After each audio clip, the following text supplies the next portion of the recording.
del 2017. ¿Qué tal? Muy buenos días, bienvenidos a su programa Contacto Directo. Estamos listos para revisar quiénes son hoy nuestros invitados del 2018, por cierto.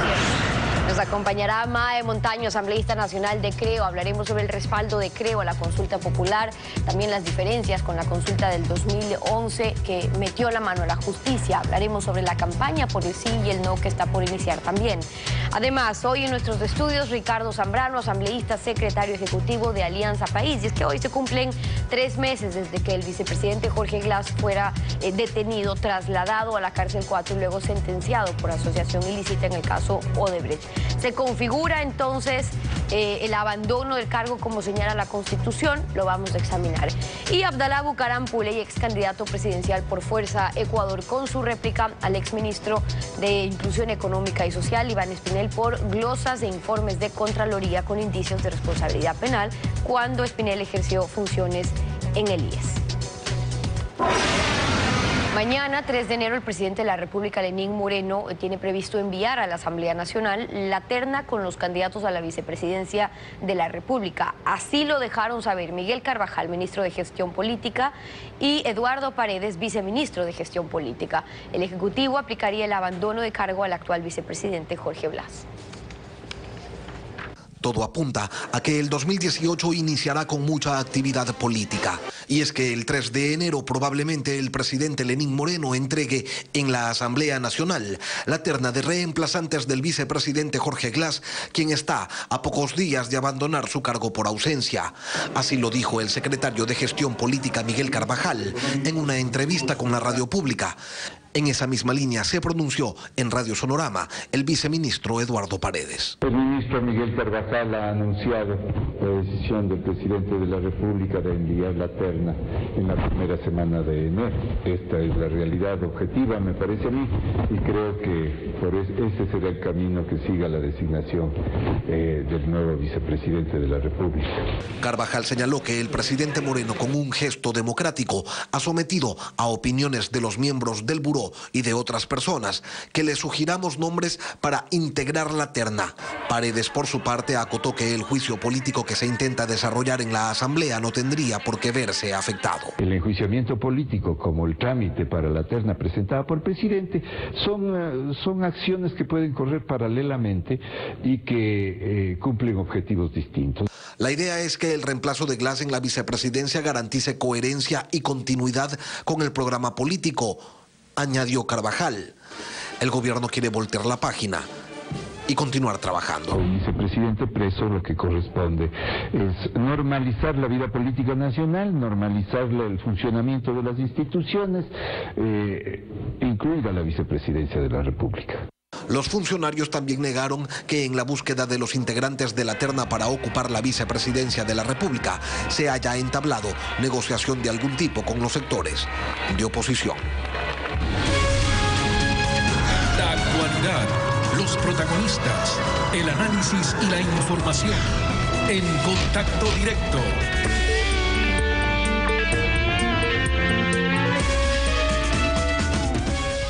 ¿Qué tal, Lenín? Buen día, ¿cómo te va? Muy bien, Estefi, un buen día y un buen año para ti y para todos los televidentes que nos acompañan. Tiene lógica, mucha lógica, que la asambleísta Mae Montaño respalde la consulta popular que impulsa el gobierno. La tiene porque en el mes de agosto, junto al colectivo Vigilancia Ciudadana, presentaron con más de 2000 firmas una solicitud al presidente Moreno, presentándole a su vez una propuesta que tenía 3 temas: eliminar la reelección indefinida, suprimir el Consejo de Participación Ciudadana y cesar en sus funciones a las autoridades de dicho organismo. El pedido de Montaño fue el pedido de otros también, por ejemplo, de Vilma Salgado, de la CONAIE, del Frente Unitario de Trabajadores y de Unidad Popular, por nombrar algunos. Con sus variantes, esta propuesta fue acogida por el Ejecutivo y forma parte de la consulta que se deberá votar en el mes de febrero. Desde mañana arranca la campaña. ¿Y cuál va a ser el rol que jugarán ustedes en ella? Mae Montaño, buenos días. Muy buenos días, un cordial saludo para usted y mi deseo de muchos éxitos, también para quienes conforman el canal, para los ecuatorianos muchas oportunidades, de manera especial para quienes están esperando la oportunidad de un empleo digno. Igualmente para usted, Mae, ¿cómo van a hacer campaña? ¿En qué va a consistir el desarrollo de estas actividades que arrancan desde mañana? Pues la consulta hay que verla y sentirla no como un fin, sino como una oportunidad. Una oportunidad para el presidente de la República y una oportunidad para los ecuatorianos. Nosotros entendemos que los 3 primeros puntos de la consulta, tal como usted lo había mencionado, son no solamente una necesidad de los ecuatorianos, sino el mecanismo a través del cual, sobre todo a través de los 3 primeros puntos que constituyen un triángulo para el combate a la corrupción, el presidente de la República puede demostrarnos que efectivamente hay una decisión, primero para sancionar, para evitar la impunidad. Este es el caso de sancionar políticamente con esto que se ha llamado la muerte política para los corruptos. También para evitar la reelección indefinida. Lo habíamos dicho, reelección indefinida implica corrupción indefinida.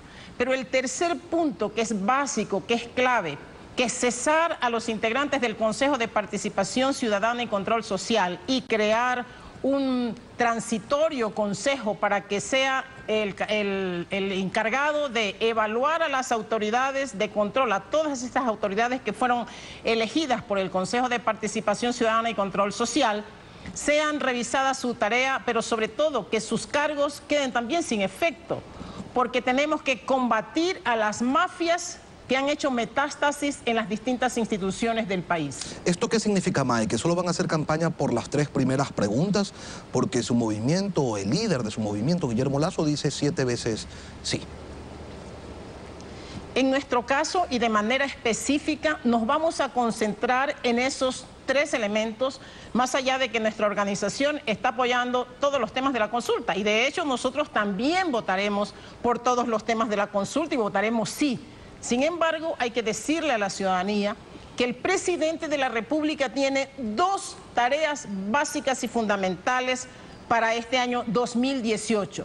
2 tareas básicas y fundamentales. Primero, el combate profundo a la corrupción y segundo, las decisiones que la economía espera para darle un giro completo que le permita al presidente de la República generar esas 250.000 nuevas plazas de empleo cada año que ofreció a los ecuatorianos y que sabemos que multiplicado por 4 significan 1 millón de empleo. Pero el combate a la corrupción está fundamentado en este triángulo que nosotros estamos planteando a la ciudadanía como lo básico y fundamental.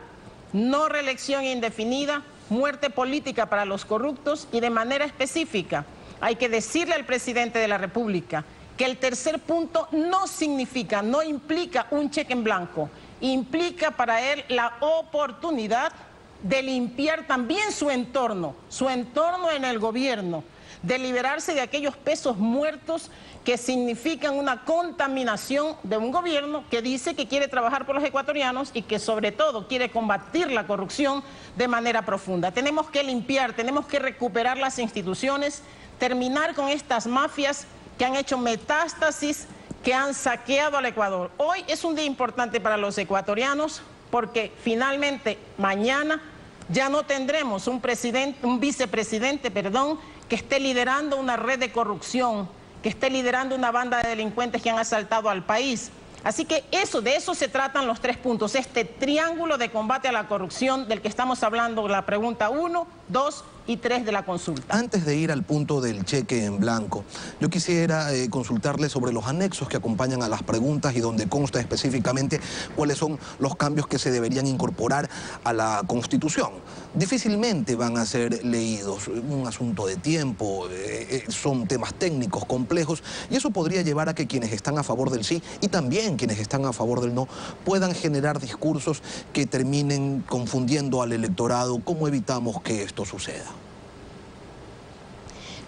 Lenin, es muy claro, el presidente nos está proponiendo 2 preguntas para la consulta, que son aquellas que no tienen que ver con cambios constitucionales y se llaman consulta. 2, el que tiene que ver con la ley de plusvalía, que por tanto es derogar la ley que fue aprobada en la Asamblea.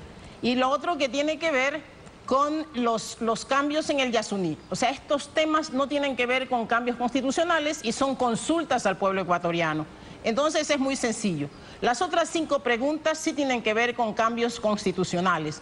Por ejemplo, esto de limitar que quienes sean sentenciados en actos de corrupción, tanto en el sector público como en el sector privado, estén incapacitados de asumir funciones públicas en el futuro, porque inclusive sabemos que mucho de este dinero obtenido a través de actos de corrupción sirve para financiar y para apoyar el financiamiento de campañas para asegurarse la posibilidad de llegar a estos puestos y poder saquear la cosa pública, poderle robar a los ecuatorianos. Entonces hay que impedir que estos corruptos lleguen. Eso es un cambio constitucional porque estamos limitando ahí un derecho. El otro cambio constitucional es el tema de la reelección indefinida. Usted sabe que el periodo de la Asamblea anterior, las autoridades y la mayoría oficialista, que hay que decirlo con toda claridad, en el periodo anterior, le negó al pueblo la posibilidad de pronunciarse en una consulta por el tema de la reelección indefinida.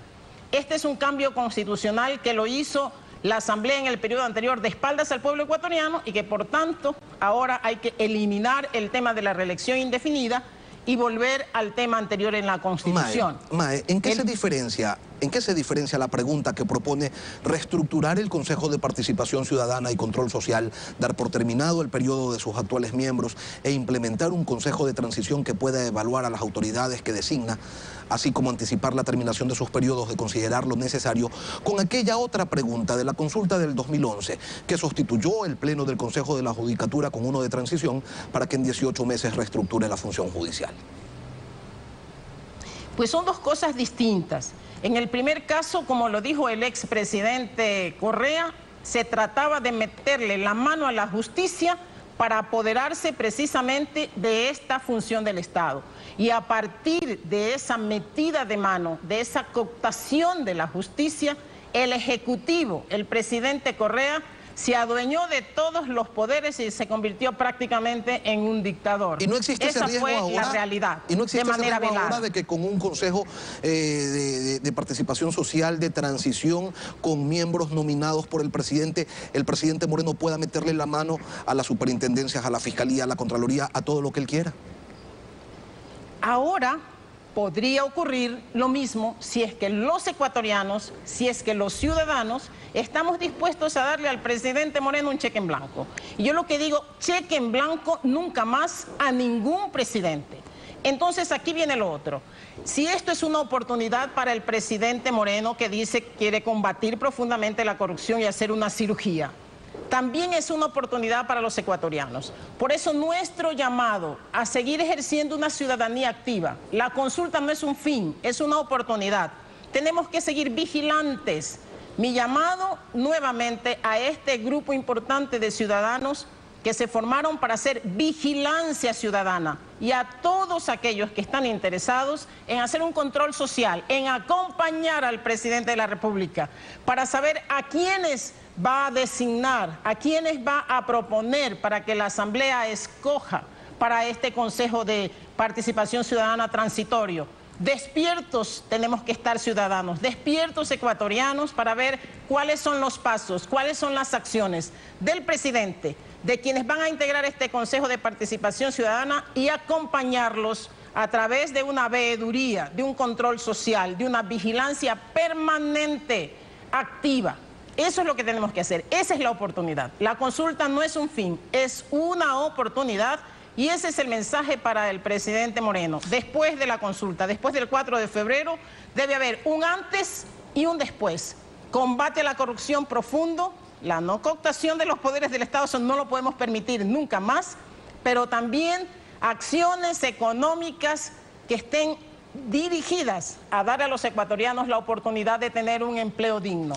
Esas decisiones que están esperando los ecuatorianos las tiene que tomar el presidente Moreno después del 4 de febrero. A la gente le van a preguntar si está de acuerdo con que se inhabilite de por vida para participar en política a quienes hayan cometido actos de corrupción y que además pierdan sus bienes. La gente va a decir evidentemente que sí, porque está comprometida con esta lucha contra la corrupción. El problema es que quienes tienen entre sus manos la facultad da la posibilidad de luchar contra la corrupción sin necesidad de que haya una consulta, no lo hacen. Allí está el mismo Consejo de Participación y la Comisión de Fiscalización de la Asamblea desempeñando roles que han sido ampliamente cuestionados. No nos quedamos entonces, le pregunto, solo en la superficie, creyendo una vez más que una consulta arregla los problemas del país, sin entender que la voluntad política es escasa por parte de quienes detentan el poder, y allí está, entre otros, la Asamblea como portaestandarte del bloqueo institucional a cualquier intento de observación siquiera.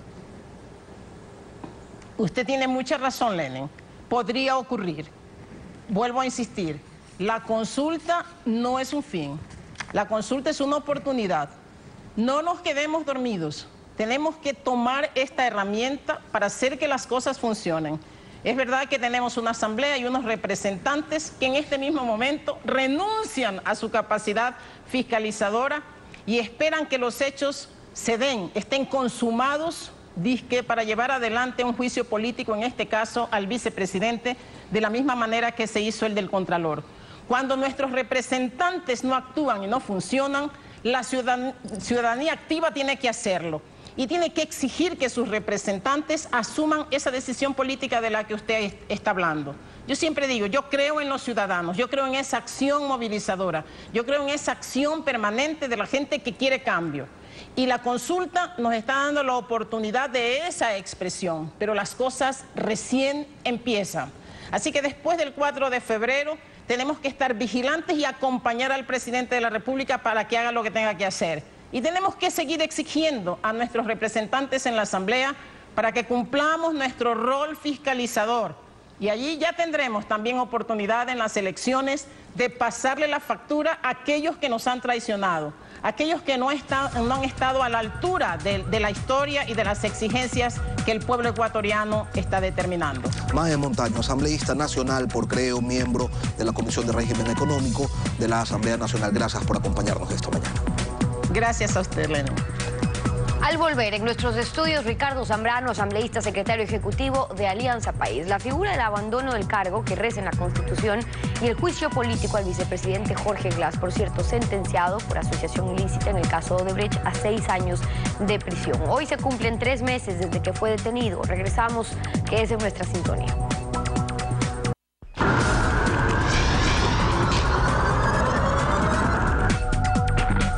Ricardo Zambrano, asambleísta y secretario ejecutivo de Alianza País. Bienvenido a Contacto Directo. Buenos días, Steffi. Buenos días a todos los ecuatorianos y ecuatorianas. Buenos días. Hoy se cumplen 3 meses desde que fue detenido el vicepresidente Jorge Glass el 2 de octubre. ¿Mañana deja de ser vicepresidente entonces? Por supuesto que sí. Por eso es importante entender el nuevo momento que atraviesa el Ecuador y también que la nueva vicepresidencia de la República debe estar representada por la mejor ecuatoriana o ecuatoriano, para lo cual el presidente obviamente tendrá que hacer llegar una terna. Bueno, pero el artículo 145 de la Constitución dice que cesará en sus funciones por abandono de cargo y luego dice comprobado por la Corte Constitucional y declarado por la Asamblea Nacional con los votos de las 2/3 partes de sus integrantes. Entonces, ¿qué viene ahora? Bueno, es importante entender que algunos requisitos o el procedimiento para reemplazo del presidente de la República no es exactamente igual para el caso del vicepresidente. En este caso, lo que vendría es esperar a que venga la terna de parte del presidente. Es importante considerar que a partir del 3, obviamente el presidente tendrá la posibilidad de hacerlo. Lo que pasa, yo le pregunto porque según el abogado de Glass, en una carta que le envió al presidente de la Asamblea, José Serrano, él dice, si bien Jorge Glass se encuentra privado de su libertad, que aquello no representa abandono porque esperan que se haga justicia, que se revierta su situación para que pueda recuperar la libertad. Y entonces a la Corte le va a corresponder determinar si el caso del vicepresidente encaja en abandono de cargo y después que el presidente envíe su terna para vicepresidente, o eso lo va a definir la Asamblea.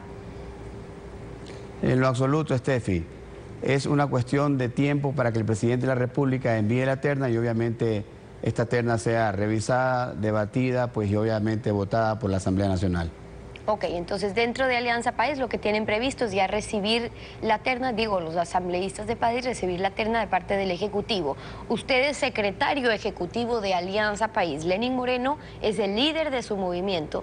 Sobre la terna para vicepresidente, es cierto que es una decisión del presidente Lenín Moreno, pero ¿la pudieron analizar ustedes al interior de Alianza País? No, el presidente, en una de las últimas reuniones que estuvimos como buró, obviamente abrió la posibilidad de que se sugirieran nombres. No obstante, como todos sabemos en el Ecuador, este es un puesto de extrema confianza y yo creo que es oportuno, necesario, darle al presidente que tenga, obviamente, la frescura, la naturalidad y obviamente pueda decidir quiénes son los nombres que puedan ir a complementar su trabajo desde la Presidencia de la República. Pero entonces, desde el movimiento, ¿ustedes no propusieron ningún nombre para vicepresidente?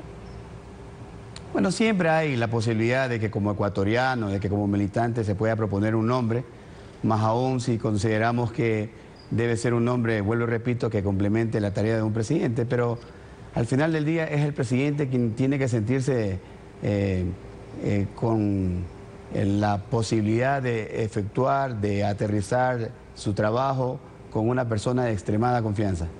Bueno, pero también lo discuten al interior del país porque si bien es cierto, viene una terna del presidente, pero entra al pleno de la Asamblea a una votación, ustedes tienen votos suficientes, digamos, dentro de Alianza País, también el ala morenista, y claro, han discutido, me imagino, a propósito del nombre, una vez que llegue a la Asamblea, si la actual vicepresidenta, si María Elsa Viteri, ustedes ya saben evidentemente a quién van a apoyar. Bueno, sí, es importante empezar diciendo, Steffi, que la terna deberá llegar a la Asamblea y una vez que ésta entre a la institución, nosotros como bloque discutiremos acerca de los nombres y tenga usted la certeza, Steffi, el pueblo ecuatoriano, de que se decidirá acerca del mejor nombre para complementar el trabajo del presidente de la República. Ahora, mientras esto ocurre, ¿qué pasa en cuanto al juicio político al vicepresidente? ¿Se lo va a tramitar esta semana? Bueno, Steffi, yo debo ser muy claro, yo no sé por qué hay en algunos espacios institucionales e incluso en algunos medios de comunicación esta idea de que seguir con un juicio político es algo infructuoso. Yo debo ser muy claro en indicar que obviamente un juicio político, más allá de que se produce el abandono definitivo del vicepresidente de la República, es necesario. La Asamblea Nacional debe tener una posición política con relación a un caso tan importante en el Ecuador. El hecho de que ya estemos hablando de esperar una terna no significa que el juicio político deba parar. El juicio político debe continuar, debe haber una censura política cuando un servidor público no ha ejercido de manera plena el ejercicio de sus funciones. Por eso es bueno saber cuál es la posición de cada uno, y la suya vale como secretario ejecutivo de Alianza País, pero también como asambleísta, y es que hay ciertos criterios jurídicos en relación al juicio político al vicepresidente. Por ejemplo, que si ya cesa en funciones por abandono de cargo, que ya no cabe un juicio político porque esta Constitución no prevé el plazo de un año para llamarlo a juicio. Pero revisemos el artículo 131. Dice que la Asamblea podrá proceder al enjuiciamiento político durante el ejercicio de su cargo y hasta un año después de terminado y ahí menciona al procurador, al fiscal, al contralor, al defensor del pueblo, pero luego dice, y de las demás autoridades que la Constitución determina. O sea, pregunto, ¿eso podría aplicar también para el vicepresidente? ¿Se lo puede concretamente llamar a juicio político un año después de terminar sus funciones? No solo puede, Steffi, sino que debe procesarse. Es importante, vuelvo y repito, que el principal órgano fiscalizador del Ecuador tenga un posicionamiento político con relación a un caso tan importante como este. Es importante que en el Ecuador se siente un precedente de que cuando no se cumple con las funciones, obviamente debe haber una censura de parte de la Asamblea Nacional.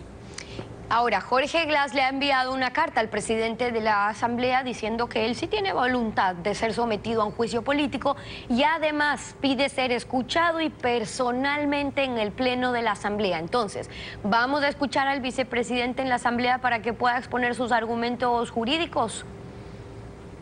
Por supuesto, debe ser así. Si estamos hablando de cumplir con el debido proceso que ampara todo Estado de Derecho, todo ciudadano ecuatoriano tiene el deber de presentar las pruebas de descargo.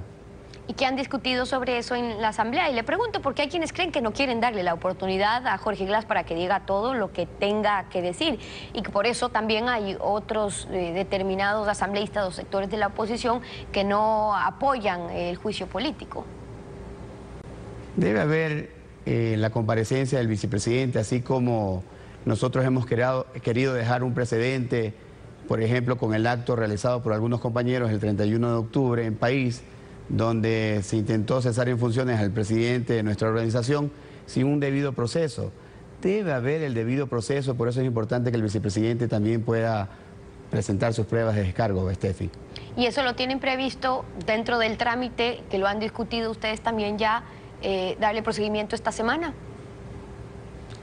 Por supuesto, la presidenta de la Comisión de Fiscalización, tengo entendido que ha llamado a comisión para el día de hoy, en donde tendrá que notificarse también al vicepresidente para que comparezca y pueda, vuelvo y repito, presentar todas las pruebas que él considere convenientes como descargo a las acusaciones que están en curso. Son algunas de las observaciones de Ricardo Zambrano, asambleísta y secretario ejecutivo de Alianza País, hoy en Contacto Directo. Gracias por habernos acompañado. Muchas gracias, Tete. A usted, 7:30. Vamos a una pausa y cuando regresemos, Abdalá Bucaram Puley, ex candidato presidencial por Fuerza Ecuador, y su réplica al exministro de Inclusión Económica y Social, Iván Espinel, sobre glosas de informes de Contraloría con indicios de responsabilidad penal cuando Espinel ejercía funciones en el IES. Regresamos, quédese en nuestra sintonía.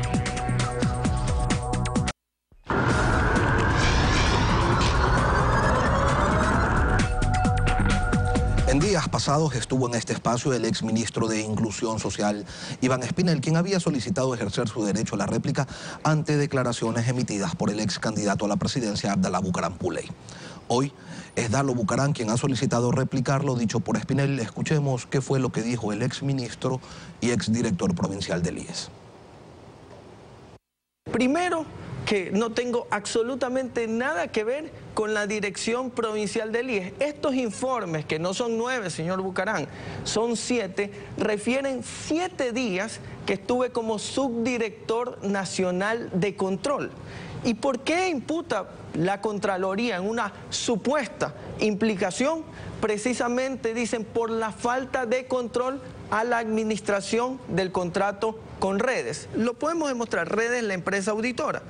En estos documentos, el 2 y 3 de abril, apenas pocos días de haber ingresado en esos 7 días, que fue desde el 26 de marzo en la noche, 27 en funciones, ya se reportaba informes sobre el control. Primero a la vocal del Consejo Directivo, en ese entonces representante de los trabajadores, y después al director nacional de salud. El 4 de abril yo salgo con descanso médico, donde está demostrado aquí en el sistema del IES, hasta el 17 de abril. El 16 de marzo ya estaba fuera de ese puesto de subdirector nacional de control.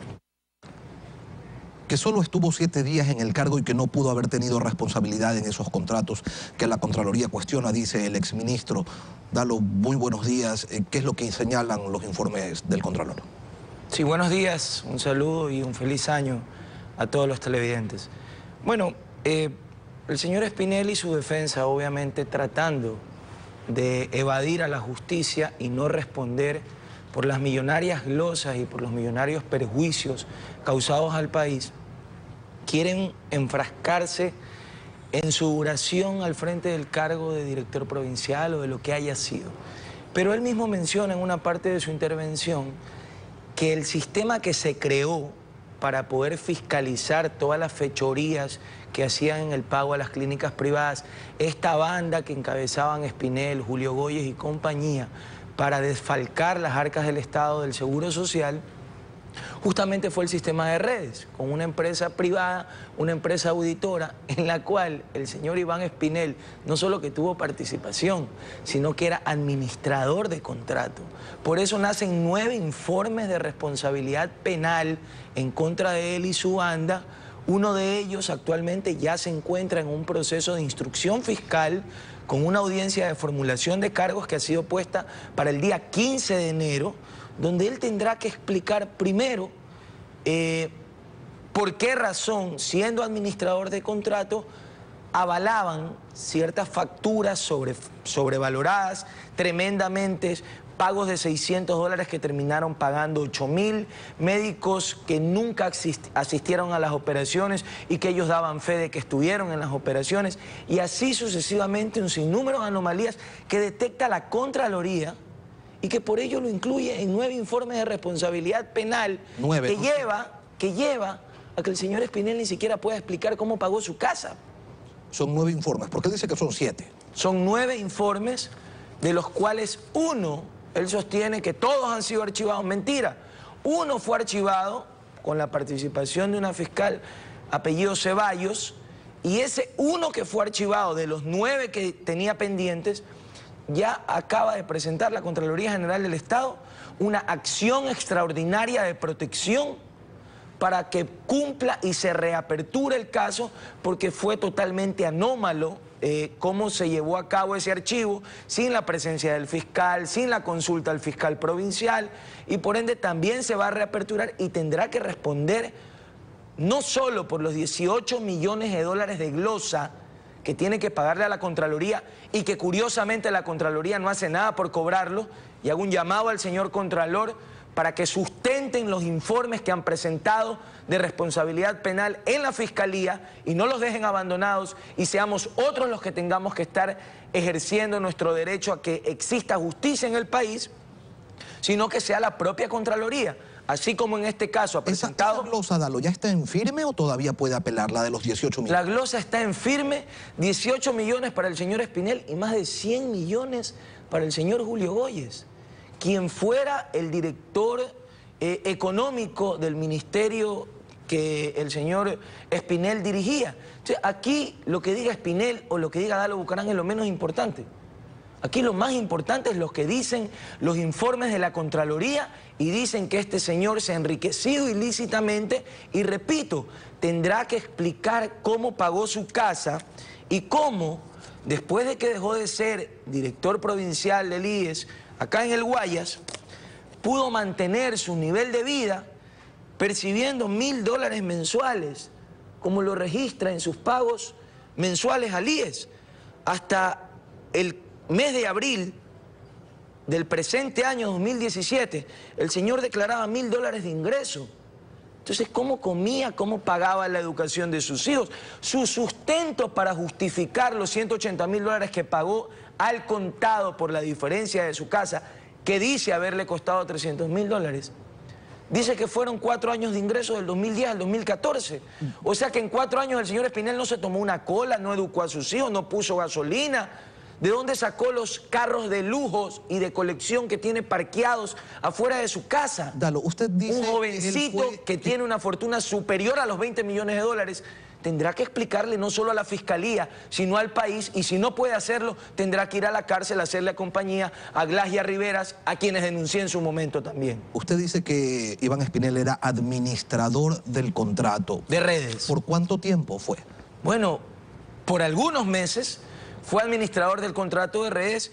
El periodo en el que se lo evalúa es apenas de un mes.